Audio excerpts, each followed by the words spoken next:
মনে রেখে দেবে নবী আমার আপনাকে আমাকে কতটা ভালোবাসে।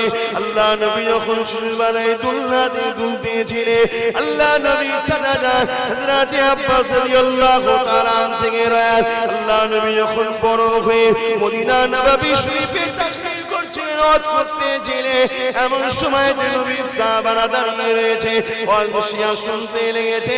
আল্লাহ নবী চাচা হযরত আব্বাস দাঁড়িয়ে গেলেন, আল্লাহ নবীকে সালাম দিয়ে বলতে লাগলে, ইয়া রাসূলুল্লাহ হাবিবাল্লাহ, শিশুবেলার একটা কথা মনে পড়েছে, হুজুর আপনাকে জিজ্ঞাসা করতে চাই। আল্লাহ নবী বলেছিলেন, বাবা কি কথা? হুজুর তখন বলতে লাগলে, শিশুবেলায় একদিন আপনি ছোট ছিলেন, তখন কাঁদতেছিলেন, যে কান্নাটা বড় দুঃখদায়ক বেদনাদায়ক কান্না। ইয়া রাসূলুল্লাহ হাবিবাল্লাহ, আপনাকে আমরা অনেক সান্ত্বনা দিয়েছিলাম, হুজুর আপনি কিছুতেই চুপ হলেন না। আবার কিছুক্ষণ পরে দেখি নূরে ঠোঁটে মুচকে মুচকে আসতেছিলেন।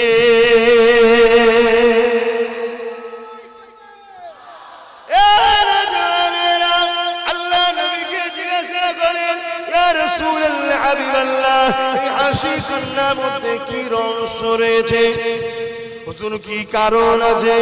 কেন আপনি আসতেছিলেন? কিছুক্ষণ পরে আবার কাঁদছিলেন, আপনাকে সান্ত্বনা দিচ্ছিলেন, আপনি চুপ করছিলেন না, হুজুর কি কারণ রয়েছে?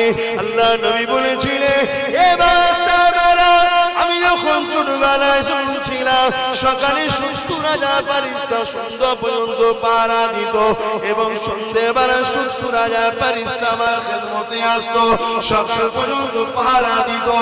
এবার ওই সাহাবাদের ফারিস্তাদের মধ্যে দেখে আলোচনা হতেছিল, বাবারা শুনে রেখে দাও, এমন করে আমার উম্মতের মধ্যে দিয়ে একটা লম্বা দুনিয়া জমিনে অন্যায় করার জন্য, গুনাহ করার জন্য, ভুল করার জন্য আল্লাহ পাক তাদেরকে আযাবে জাহান্নাম দেবে।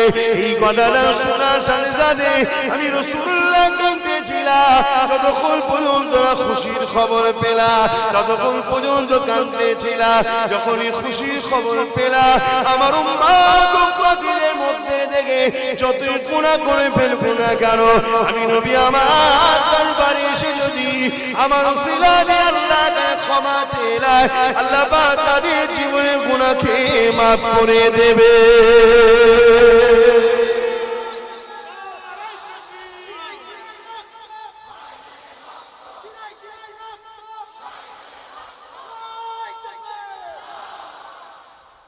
কতটা ভালোবাসি। আজ আমরা এত গুনাহ করার পরও একটা রাস্তা কিন্তু খোলা আছে আমাদের নাজাতে। নবীর দরবারে গিয়ে যদি তার ওসিলা দিয়ে দোয়া চাই, আল্লাহ মাফ করে দেবে। এমনও মানুষ আছে নবীর দরবারে যেতে পারে না, কি হবে? মুহাদ্দিস হুজুররা বলেছেন, যদি নবীর ওসিলা দিয়ে কেউ দোয়া চায়, আল্লাহ পাক সেটাকে কবুল করে নেয়। জোরে বলেন সুবহানাল্লাহ।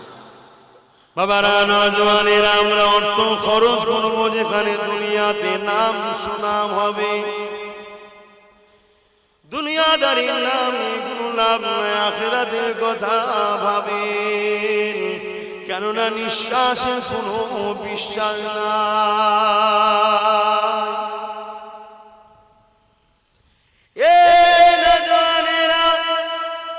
কখনো গিয়ে চিন্তা করে দেখেছো এত দরদি কি হবে? নিজের পরিবার কিয়ামতের দিনে নিজেকে ছেড়ে দেবে, তুমি স্বামী তোমাকে ভুলে যাবে, তথাপিও তার জন্য আমরা কত কি করি। অবশ্যই করবেন, কোনো বাধা নাই, কেননা ভালোবাসার মানুষের জন্য করলে আল্লাহ পাক খুশি হয়। ওটাও দায়িত্ব, কিন্তু কিয়ামতের দিন ভুলে যাবে বাবা, চিনতে পারবে না সামনে। কিন্তু এই কিয়ামতের দিন আমার নবী পাক আমাদেরকে ভুলবে না।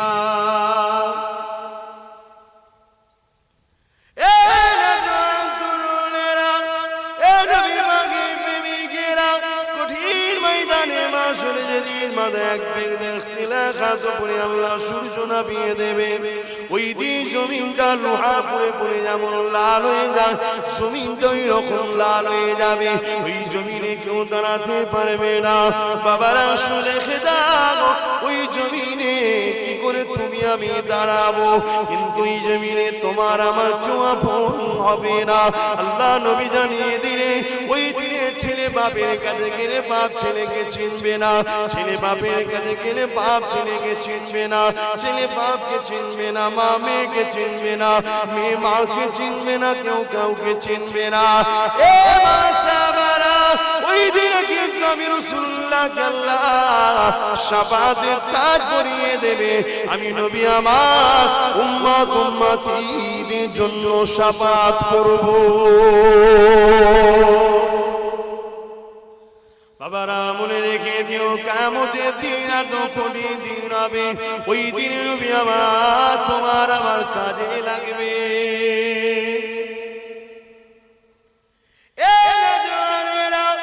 আল্লাহ নবী দুনিয়াতে বিদায় নেবেন, নবী পাকের কলিজা টুকরি খাতুন জান্নাত নবী পাকের কাছে কাঁদে, ইয়া রাসূলুল্লাহ হাবিবাল্লাহ আপনি চলে যাবেন, আব্বা আপনাকে না দেখে থাকতে পারি না, আপনি চলে যাবেন আমাকে ছেড়ে। আল্লাহ নবী কানে কানে বলেছিলেন, এ ফাতেমা রে খুব তাড়াতাড়ি তোমার সঙ্গে আমার দেখা হবে, আমার পরে তুমি চলে যাবে। আল্লাহ নবী কিয়ামতের আলোচনা করতেছিলেন, হযরতে ফাতেমা শুনতেছিল। আল্লাহ নবী বলেছিল, ফাতেমা রে তিনটে জায়গাতে আমি কারো কথা মনে থাকবে না, শুধুমাত্র আমার উম্মত উম্মতীদের বাঁচাবার জন্য। এক নম্বর জায়গা হলো যখন মিজানের দাঁড়িপাল্লায় নেকি বদিকে মাপা হবে, নেকি আর গুনাহকে মাপা হবে, ওই জায়গাতে আমি রাসূলুল্লাহ নিজামের দাঁড়িপাল্লা করে থাকবো। যখনই দেখবো আমার কোনো গুনাহগার উম্মত উম্মতীদের নেকির পাল্লাখানা হালকা হয়ে যাচ্ছে, সঙ্গে সঙ্গে আমি রাসূলুল্লাহ ওই নেকির পাল্লাতে একটা কাগজের টুকরা দিয়ে দেবো, যে কাগজের টুকরার ওসিলা করে নেকির পাল্লাখানা ভারী হয়ে যে আমার উম্মত উম্মতীরা নাজাত জান্নাতি হয়ে যাবে।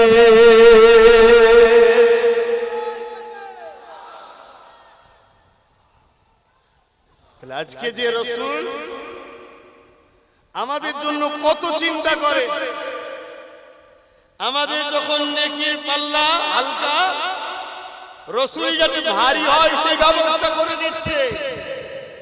আর সেই নবীর মাদ্রাসায় জান লাগলে তো জান দেবো বলেছিলাম, বাপ দিতে পারবেন না?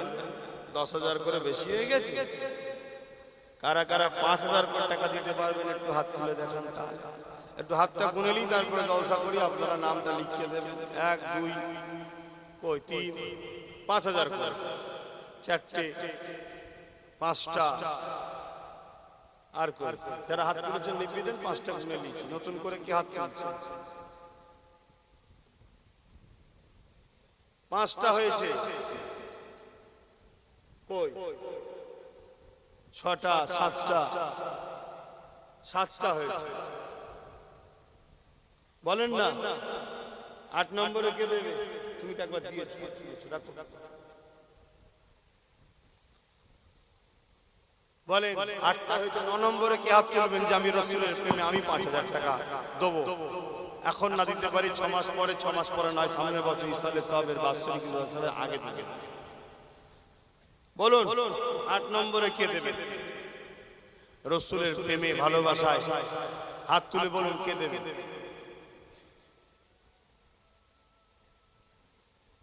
নেই হাত, দুটো লোক হবে না।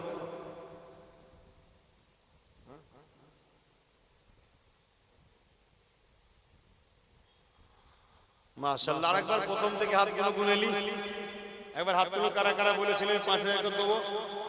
5,000 করে কারা দিলেন বলেন, একটু হাতটা তুলেন বলেনি। 1 2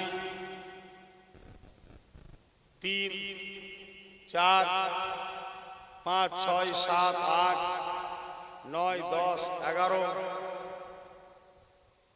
বেড়ে গেল, 12 13